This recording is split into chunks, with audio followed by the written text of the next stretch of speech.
This is your News Source Evening Bulletin for today, Friday, the 19th day of June in the year 2020. I'm Gordon Mosley. Here is what we're tracking tonight. The Court of Appeal has set tomorrow, Saturday, for the start of oral arguments in the case taken before it by a private citizen who is seeking to block the Elections Commission from making a declaration of the results at this time. During a hearing this afternoon that lasted for just over 1 hour and was done via video conference, a battery of attorneys entered appearances and joined as respondents in the matter. The attorneys represent the Elections Commission and the various political parties that contested the elections. The only party to not enter an appearance was the governing APNU-AFC coalition. However, the Attorney General is a respondent in the matter. 3 justices of the appeal court are to listen to arguments from each of the lead attorneys tomorrow, when the court will hold another video conference hearing. The judges will then be expected to inform the court of the date when they will hand down their decision. The court action was filed in the name of Georgetown resident Eslyn David, who is being represented by attorney Mayo Robertson. Ms. David is seeking the court's interpretation of the words "more votes than" as stated in the Guyana Constitution, and she also wants the court to grant a number of orders regarding the validity and credibility of votes cast at the elections and the discrepancies that were uncovered during the vote recount. The opposition People's Progressive Party, which has been claiming victory, has described the move to the court as a witch hunt. The incumbent APNU-AFC has been sticking to its position that votes that cannot be validated ought not be tabulated as part of the final count for the elections. More news coming up in just a moment. Hello, boys and girls. As you prepare to write your exams, there are a few things you will have to do each day so that you and those around you can be safe and healthy. Please remember, on the day of your exam, you must wear a mask correctly, covering your mouth and nose before entering the school compound. Wash your hands with soap and water at the entrance of the school at the sink provided for 20 seconds. Paying attention to the palm and back of your hands, between your fingers and their tips. Dry your hands with a clean tissue and dispose in the closed bin nearby. Boys and girls, your temperature will be tested by an official. Then you will go to the designated waiting area with the floor signs and markings clearly visible, standing or sitting 2 meters or 6 feet apart at all times. It is now time to start your exam. The invigilator will direct you to the examination room. All the best. Boys and girls, playing and gathering are not allowed. Parents, the Ministry of Education thanks you for the support you have given the children during the time at home. However, in the interest of everyone's well-being, you will not be allowed to enter the school compound. Parents and guardians, we are counting on your support in picking up the children promptly after their exam. Remember, the Ministry of Education will provide transport for children who are living far away that require that assistance. Please be reminded that vending outside the school's compound is prohibited. Only authorized canteen vendors with a copy of their food handler certificate and wearing a mask, food gloves, apron, hairnet, and a hat will be allowed. Always remember to wear your mask correctly, wash your hands, and stay safe. And let's win the fight against COVID-19. A message from the Ministry of Education. We all want to stay in touch, right? Now, even more than ever before. So to keep your connection strong, GTT is going 2 for 2. Combine GTT mobile and home internet services and we'll give you 2 gigs of free mobile data each month. With 2 GTT services, you're fully connected at home and on the go. Visit us online at gtt.co.gy/2for2 to learn more and start doing more with 2 for 2 from GTT. Stay safe, stay strong, Guyana. We're in this together.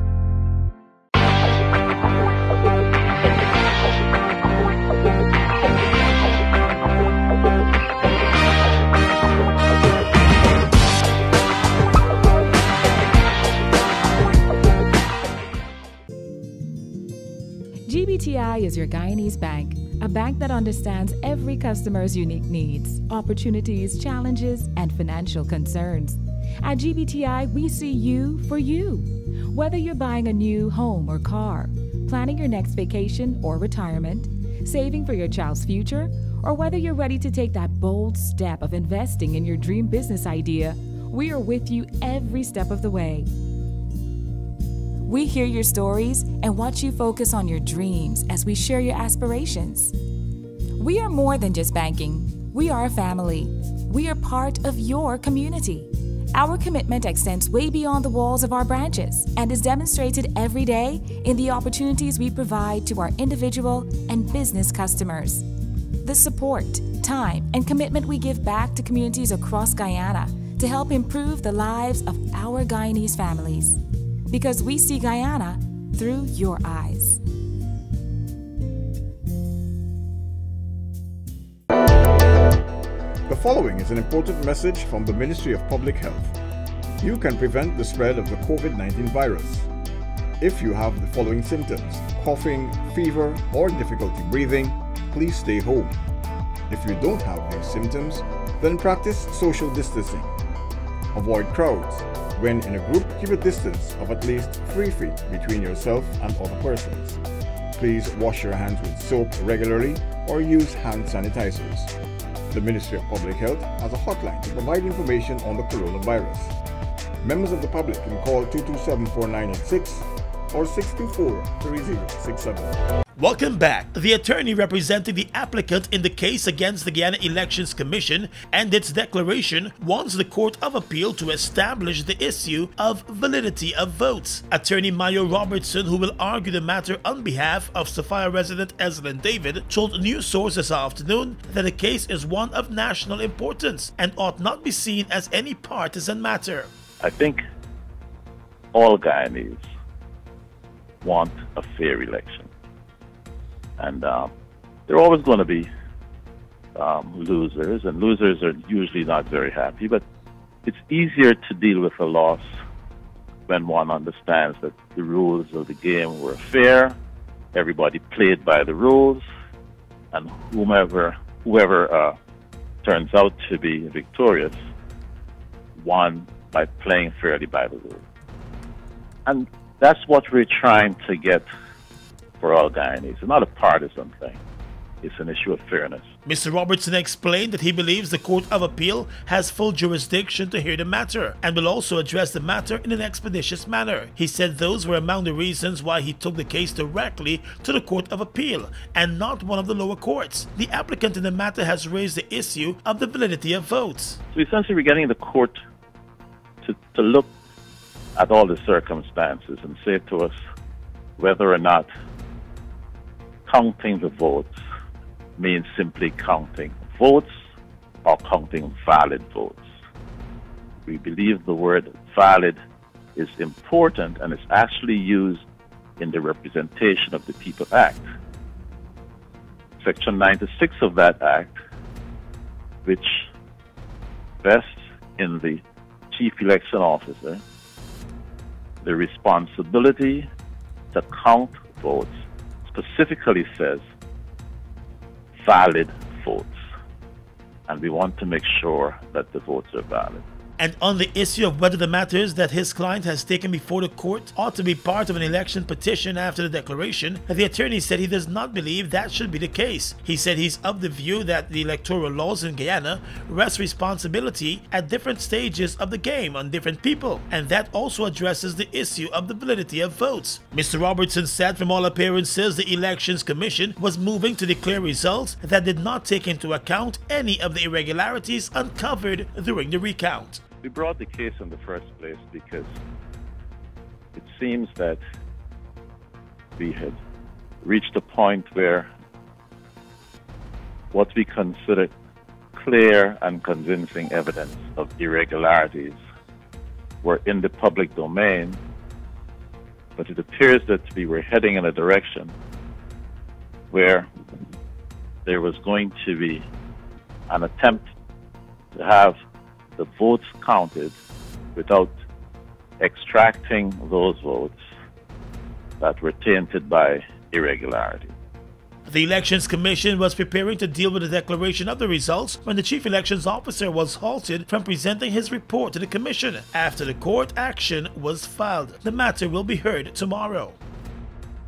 On the other side, the People's Progressive Party, through 3 attorneys and the party's presidential candidate and its general secretary, entered a case against the Guyana Elections Commission as a respondent. Attorney Anil Nandlal, who is among the party's attorneys, believes that the matter is a vexatious one that ought to be thrown out by the court. Mr. Nandlal explained to News Source that in his view, there is the issue of jurisdiction to hear the matter, and he's of the opinion that while the matter may be an important one, it is in the wrong court. But I understand that there is a cross-section of Guyanese whose who honestly feel that there are issues that must be ventilated.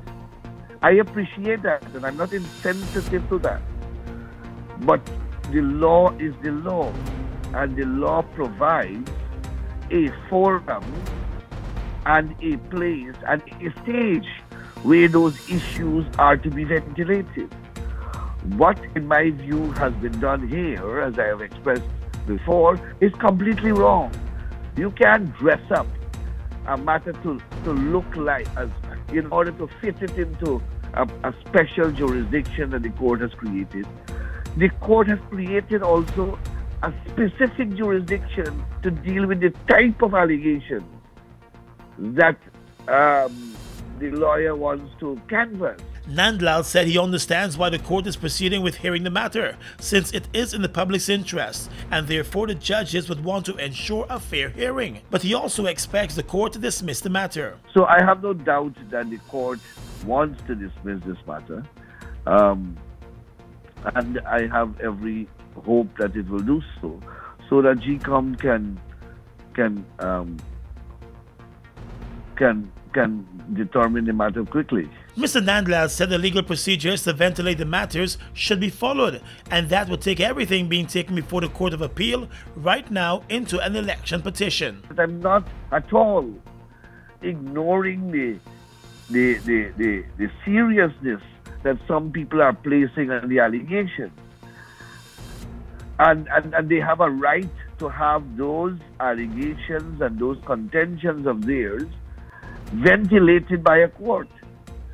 But you simply can't go to the wrong court to do it. And you can't do it when you feel to do it. You have to do it when the law permits you to do it, and at the place that the law permits you to do it. The attorneys in the case have up until 6 o'clock tomorrow morning to submit their oral arguments in the matter. They will then appear before the 3 judges hearing the case at 11 o'clock tomorrow morning to begin their oral submissions. Only the lead attorneys for each party in the matter will be making oral submissions. Let's tell you now that the Ministry of Education has confirmed that a total of 11 teachers of the Maruka Sub-District in Region 1 have tested positive for the coronavirus as of noon today. Yesterday, the Education Ministry announced that 6 teachers had tested positive from the region. It has since been confirmed that 5 of the other cases in the region are also teachers. There are now a total of 23 active cases of the coronavirus in Region 1, and health officials in the region have decided to put the communities on a 2-week complete lockdown. Schools in the region will not reopen even as some students are preparing for the national examinations. The Ministry of Education has indicated that it is closely monitoring the situation in the region, and its thoughts are with the teachers and their families as they have now been placed in isolation. Last evening, the ministry revealed that the teachers who were tested positive were part of a hamper distribution drive to other teachers in the region. That initiative took place back in May. The ministry said schools in the region had not reopened their doors, and therefore there might have been no interaction with students. There have been concerns in the region about nationals of Venezuela who travel frequently across to the communities in Region 1 seeking help and aid from the hardships back in their homeland. Regional officials have been keeping a close eye on the situation, even as the recent cases in the region are considered community transmissions. While the mining community of Aranque in Region 7 now has the second highest number of cases of coronavirus in the country. Chief Medical Officer Dr. Shamdev Prasad said the Region 7 situation is worrying and remains of concern. Residents in Region number 7, I wish to make a special appeal to you, as the situation in your community is grave concern to the ministry.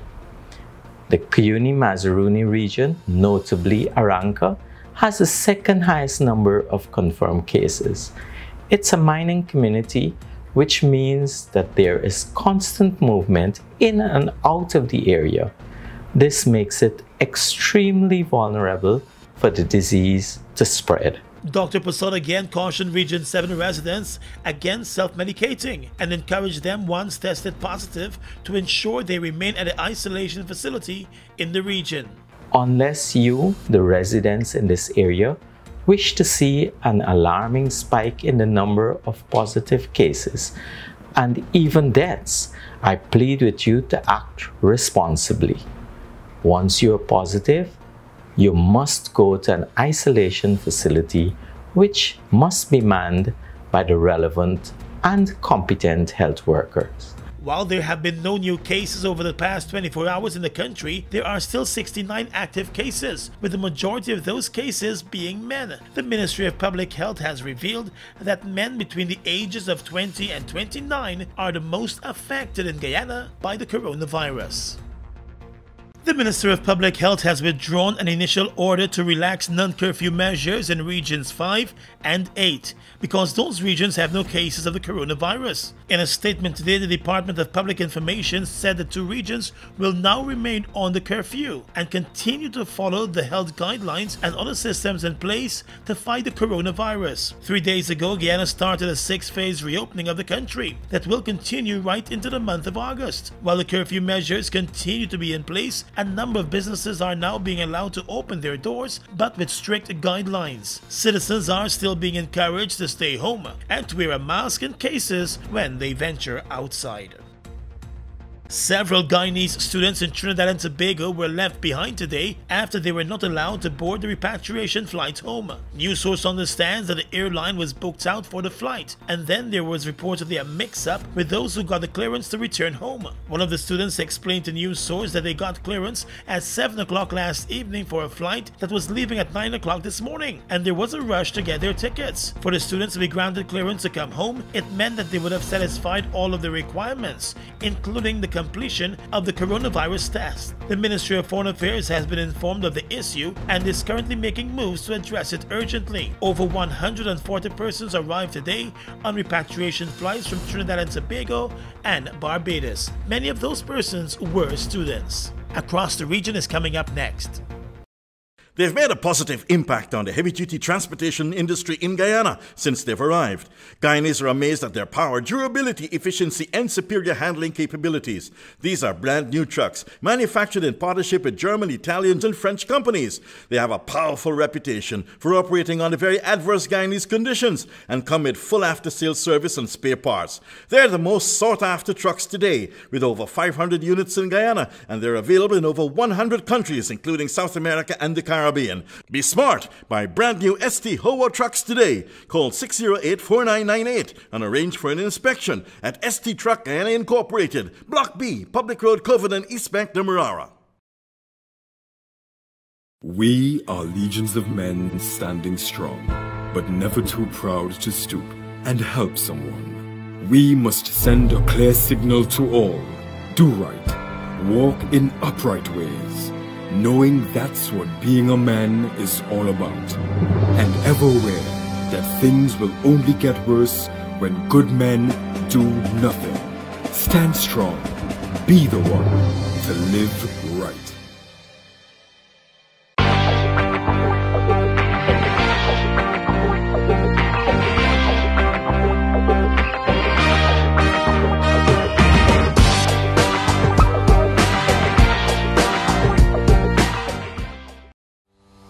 Are you washing your hands correctly? Here are some tips on when and how to wash your hands. Step 1. Wet your hands with clean water. Step 2. Then apply soap. Step 3. For 10 to 15 seconds, lather your palms together. Always remember to pay attention to your fingers, especially your nails and tips. And don't forget the back and between your fingers. Step 4. Rinse hands with clean water for about 20 seconds. Step 5. Dry hands with a clean paper towel or tissue. But when should you wash your hands? After using the toilet, before and after eating, preparing or handling uncooked food, after playing with pets or caring for animals, after sneezing and coughing or blowing your nose, before and after changing babies or caring for others. Frequent hand washing or using a hand sanitizer with alcohol as an alternative will remove viruses and bacteria from your hands. A message from the Ministry of Public Health in collaboration with PAHO WHO.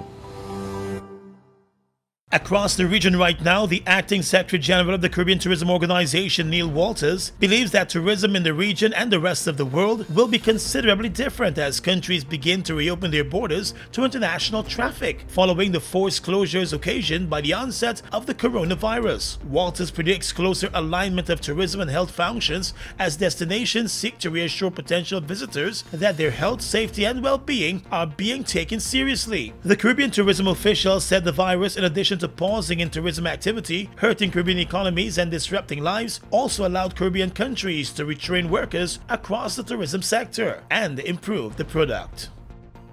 An opposition lawmaker in St. Vincent and the Grenadines says she will attempt to have removed from the voters list the names of hundreds of deceased persons in St. Vincent and the Grenadines. Senator Bacchus Baptist told a virtual campaign rally of the main opposition New Democratic Party that under the electoral law, a person's name must be removed from the list when they die. She said she has been paying attention to the situation in Guyana, and she noted that the opposition had taken to Parliament a motion on electoral reform in St. Vincent and the Grenadines. She, however, noted that the motion primarily called for an independent electoral commission. She said that they were locked out of the motion so they could not debate it, and before the next elections comes around in St. Vincent, she wants all dead persons removed from the voters list there.